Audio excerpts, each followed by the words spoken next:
सजला, उत्सव तीन रंगांचा आभाळी आज सजला। नतमस्तक मी त्या सर्वांना ज्यांनी भारत देश घडवला, ज्यांनी भारत देश घडवला। आज 15 ऑगस्ट भारताचा स्वातंत्र्य दिन। आजचा दिवस हा संपूर्ण भारतीयांसाठी अतिशय आनंदाचा दिवस आहे।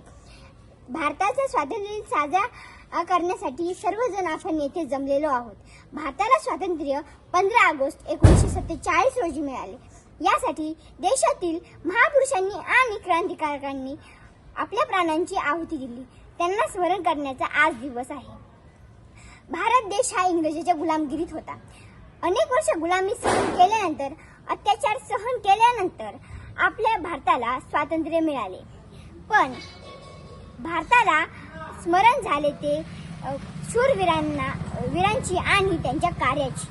डॉक्टर बाबासाहेब आंबेडकर, पंडित जवाहरलाल नेहरू, महात्मा गांधी, मंगल पांडे, भगतसिंग, सुखदेव, राजगुरू अशा हजारो क्रांतिकारकांनी स्वातंत्र्य लढ्यात आपल्या प्राणांचे बलिदान दिले। त्यांच्यामुळे आज आपण इंग्रजांच्या गुलामगिरीतून स्वातंत्र्य झालेलो आहोत। तर आपापसातील वैर सोडून आपण सर्व भारतीय एकत्रित येऊन स्वातंत्र्य दिन साजरा केला पाहिजे। याला खरा स्वातंत्र्य दिन मानला जाईल। आता मी एवढेच बोलू इच्छिते। ना जातीसाठी लढले, ना धर्मासाठी लढले, शूर भारतीय वीर फक्त देशासाठी लढले, फक्त देशासाठी लढले। एवढं बोलून मी माझे भाषण संपवते। जय हिंद, जय महाराष्ट्र, जय जय शिवराय। धन्यवाद।